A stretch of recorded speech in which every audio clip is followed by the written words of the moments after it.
नमस्कार दोस्तों, आज मैं टाटा की उस कंपनी के बारे में बात करूंगा, ठीक है, जिसने 1 ईयर में ताबड़तोड़ रिटर्न दिए हैं। ठीक है, अगर आपने देखोगे ना तो 1 साल में ऑलमोस्ट सभी के पैसे डबल हो चुके हैं। और आप भरोसा नहीं करोगे फ्रेंड्स, जब ये शेयर 150 रुपये, 180 रुपये और जब 200 रुपये का था ना, तब इस पे मैंने क्या सोचा था कि नहीं, एक काम करो, शेयर को 75 रुपये आएगा तब मैं इसे वहाँ से बाइंग करूँगा। ठीक है, लेकिन क्या था कि मैं इस शेयर को बाय नहीं कर पाया। 75 रुपये छोड़ो, ये 100 रुपये के नीचे भी नहीं गया। 100 रुपये छोड़ो, 150 रुपये के नीचे भी नहीं गया। ठीक है, आज मैं टाटा के उस कंपनी के बारे में बात करूंगा ना, जिसका मार्केट कैपिटल 1,24,000 करोड़ का है। प्राइस टू अर्निंग है 34 रुपया। एक शेयर पे आप कमाओगे 11 रुपये 20 पैसा। सेक्टर पर अर्निंग है इसका 21 रुपया। डिविडेंड यील्ड है 0.52% का। डेब्ट टू इक्विटी अगर आप देखोगे तो एक शेयर के ऊपर कितने परसेंट का कर्ज है, तो वो है 1.74% का कर्ज है अभी। ठीक है, मतलब कि अगर आप देखोगे ना तो एक शेयर का प्राइस अभी 10 रुपये है ना, तो उसका 1.74 पैसा, मतलब कि आप समझ जाओ वहाँ पे वो कर्जे में है, मतलब कि उतना परसेंट कर्जे में है। ठीक है, 11.85% का रिटर्न ऑन इक्विटी है।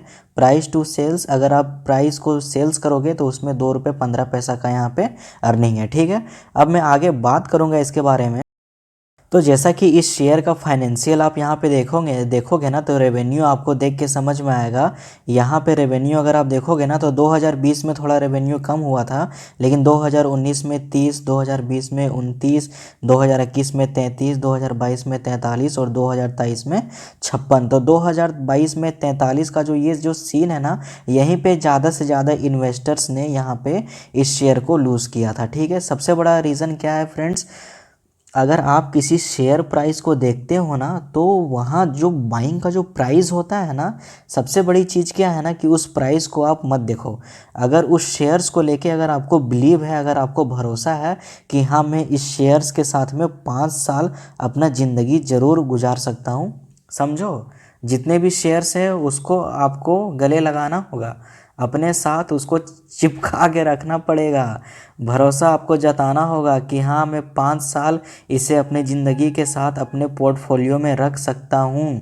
तभी आप उस शेयर्स को, भले वो जितना भी प्राइस में मिले, आंख मूंद के आप उस शेयर प्राइस में शेयर को बाई कर सकते हो। ठीक है, यहाँ पे कोई स्टॉक्स रिकमेंडेशन नहीं है, लेकिन वीडियो में एंड तक ज़रूर बने रहना आप। उसके बाद से फिर अगर आप प्रॉफिट में देखोगे ना, तो प्रॉफिट में अगर आप देखोगे तो 2019 का प्रॉफिट लगभग सही था, लेकिन 20, 21, 22 का प्रॉफिट जो है वो थोड़ा कम आया था। लेकिन 2023 में क्या है ना, 3,810 करोड़ का जब प्रॉफिट आया ना, तो आप समझ सकते हो कि स्टॉक्स कब रॉकेट बना। स्टॉक्स रॉकेट बना हमारा 2023 में ही। ठीक है, मतलब कि आप बिलीव नहीं करोगे कि स्टॉक सीधा 200 रुपये से ऑलमोस्ट, मतलब कि 410, 425 रुपये तक नया हाई बनाया है इस स्टॉक्स ने। और आप बिलीव नहीं करोगे, ये टाटा की सबसे अच्छी कंपनी है। मैं अभी आगे चल के आपको बताऊंगा।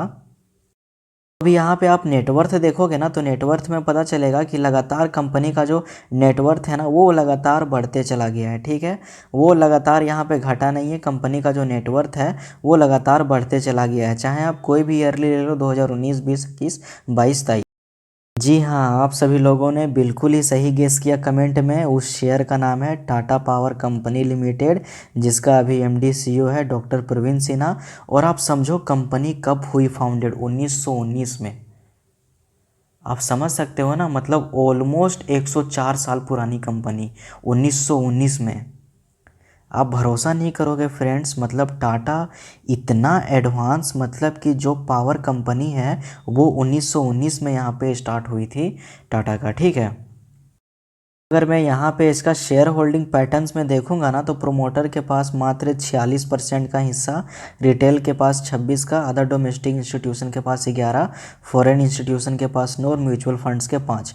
अब यहाँ पे जो रिटेलर्स है ना, ये देख के मुझे काफ़ी खुशी हुआ। ठीक है, अब आप लोग पूछोगे ये देख के क्यों खुशी हुआ, तो इसका सबसे बड़ा रीज़न क्या है ना कि जो हमारे रिटेल इन्वेस्टर है ना, अगर आप देखोगे ना, तो ट्रेडिंग आप छोड़ दो, वो पागलों के लिए है। ठीक है, ट्रेडिंग में लोग अलग बर्बाद होते हैं, उनका किस्सा हम बाद में बात करेंगे। लेकिन जो रिटेल इन्वेस्टर इन्वेस्टेड रहता है ना काफ़ी लंबे अरसे से, मैं लिखित गारंटी देता हूँ कि वो अच्छा खासा यहाँ पे प्रॉफिट और इनकम जनरेट करके जाता है। ठीक है, तो जैसा कि आप सभी लोग देख सकते हो कि मैंने यहाँ पे टाटा पावर कंपनी लिमिटेड का चार्ट यहाँ पे ओपन कर लिया है।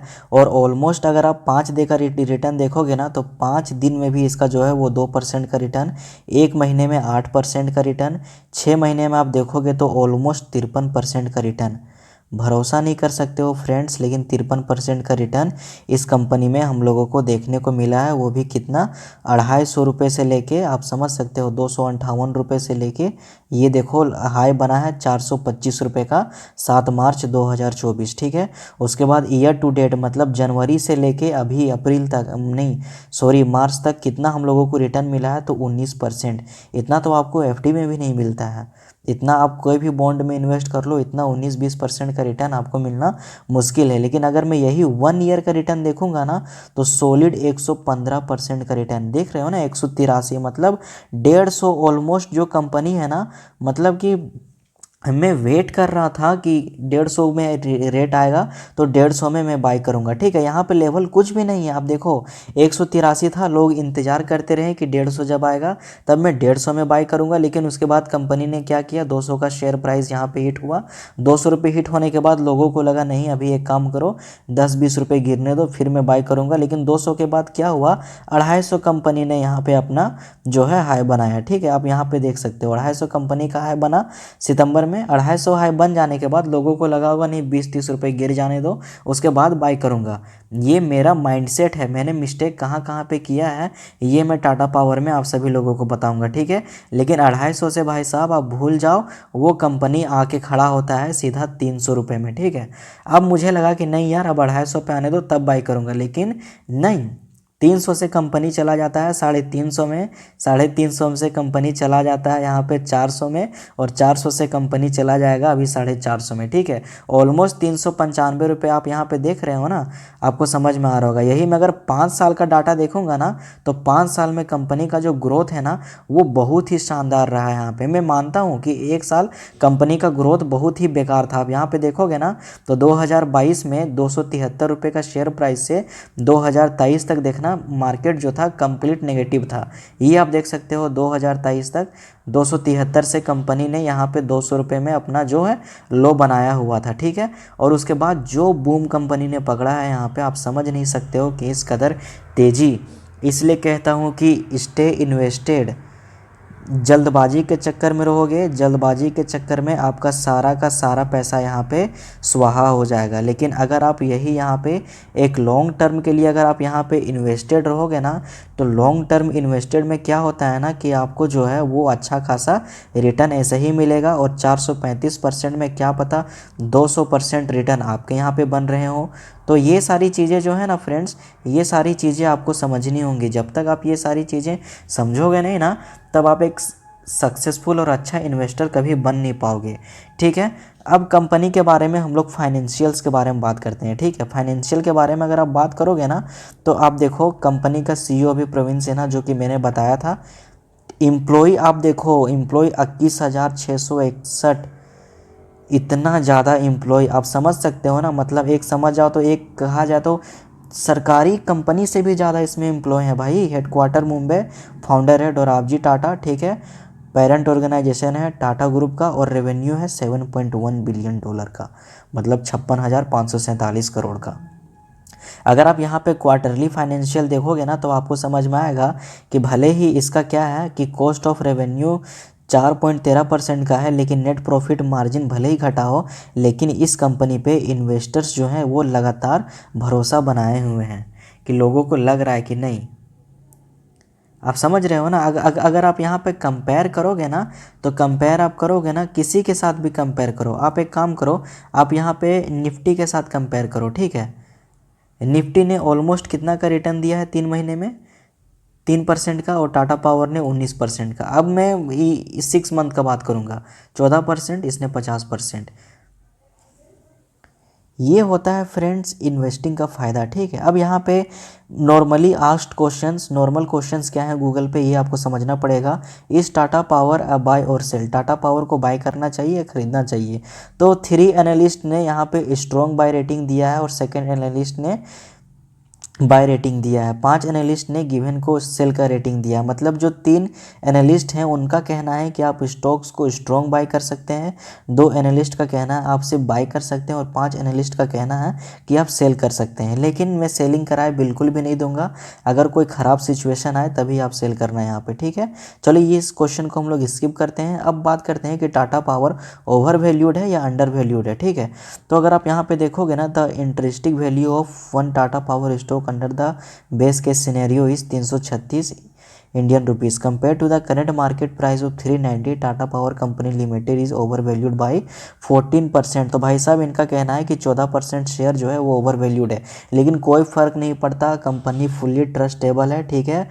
जितने लोग एक साल अगर कोई स्टॉक्स नहीं चलता है ना, तो यही जो रिटेल इन्वेस्टर रहते हैं ना, रिटेल इन्वेस्टर उस शेयर्स को गाली देने लगते हैं कि बेकार कंपनी है, ऐसे है वैसे है, इससे अच्छा ये पावर वो पावर में इन्वेस्ट कर दिया रहता तो अभी जो है मेरे पैसे दुगना तिगुना हो गए रहते। लेकिन भाई साहब भले ही देरी से सही, लेकिन जब आपको रिटर्न मिलता है ना, तब आपको उस चीज़ का असली अहमियत पता चलता है, ठीक है। अब मैं इस क्वेश्चन को भी स्किप करूँगा। अब यहाँ पे टारगेट दे दिया है कि 2030 में शेयर का टारगेट क्या होगा। तो मेरा ऐसा मानना है ना कि 2030 में आप यहाँ पे देखो, टारगेट यहाँ पे एज्यूम किया गया है 870 रुपये का, 2032 में 1000 रुपये का, 2035 में 1200 रुपये का। तो क्या फ़र्क पड़ता है फ्रेंड्स, 2035 अभी 2024 चल रहा है, अगर 10 साल में अगर मैं 1 लाख इन्वेस्ट करूँगा और 10 साल के बाद 1 लाख मेरा 4 लाख बन जाएगा, तो क्या फ़र्क पड़ता है मुझे। 10 साल में यहाँ पैसे एफडी में डबल होते हैं, लेकिन यहाँ पे 4 गुना हो रहे हैं पैसे, ठीक है। मैं पहले भी बता देना चाहता हूँ कि मैं किसी कंपनी का एडवाइज़र नहीं हूँ, ना मेरा पर्सनल राय है कि आप इस शेयर्स को बाई करो, ठीक है। अब यहाँ पे जो भी क्वेश्चंस था वो कंप्लीट हो गया। हूँ इस टाटा पावर कॉम्पिटिटर, तो टाटा पावर का जो यहाँ पे कंपिटिटर है ना, तो एक है अडानी पावर, ठीक है। उसके बाद टाटा पावर खुद है सेकेंड में, फिर अडानी एनर्जी और एनएचपीसी। तो एनएचपीसी का क्या है फ्रेंड्स, ये एक गवर्नमेंट ओन्ड कंपनी है, ठीक है। तो एनएचपीसी का भी अच्छा है, लेकिन एनएचपीसी जो है ना वो काफ़ी ओवर वैल्यूड जनवरी में हो गया था, जिसका असर आप सभी लोगों को फरवरी और मार्च में देखने को मिल रहा है। 2 महीने से शेयर्स एक जगह से मूव भी नहीं हुआ, मतलब 90 फिर 80, 90 फिर 80, फिर 90 फिर 80, वहीं पे नाच नाच के है, ठीक है। अब मैं वीडियो को लंबा नहीं करना चाहूँगा। आई होप आप सभी लोगों को वीडियो अच्छा लगा होगा, और आप सभी लोगों को अगर पसंद आया होगा कि मेरा शेयर्स में समझाने का तरीका, आप भूल जाओ यार, कैंडल उंडल कोई यहाँ पे काम नहीं करता है। शेयर का प्राइस, शेयर की अर्निंग, कंपनी कैसा हो, मार्केट क्रैश हो, भाड़ में जाए, कोई लेना देना नहीं है, ठीक है। सब्सक्राइब कर लो मेरे इस चैनल को, ताकि मैं लेटेस्ट से लेटेस्ट शेयर एनालिसिस कर सकूं। अगर आपको भी किसी शेयर में डाउट है तो आप मुझे बोलो, मैं उस शेयर से रिलेटेड वीडियोस आपको अपने चैनल में बना के अपलोड करके डाल दूंगा, ठीक है। और जिन लोगों को वीडियो मेरा ये थोड़ा सा भी अच्छा लगा ना, वो इस वीडियो को लाइक करके अपने दोस्तों के साथ में शेयर कर सकते हो और उन्हें दिखा सकते हो कि यार आप 5 साल किसी नेता को देते हो ना, वही 5 साल आप किसी कंपनी को दो। 1 लाख, 5 साल आप छोड़ो, 5 साल आप नेता को भूल जाओ, 5 साल आप किसी कंपनी को दो, या 3 साल किसी कंपनी को दो, अच्छे कंपनी को दो, आपकी किस्मत ज़रूर बदलेगी, आपकी ज़िंदगी ज़रूर बदलेगी, ठीक है। मिलता हूँ नेक्स्ट वीडियो में। जय हिंद, जय भारत।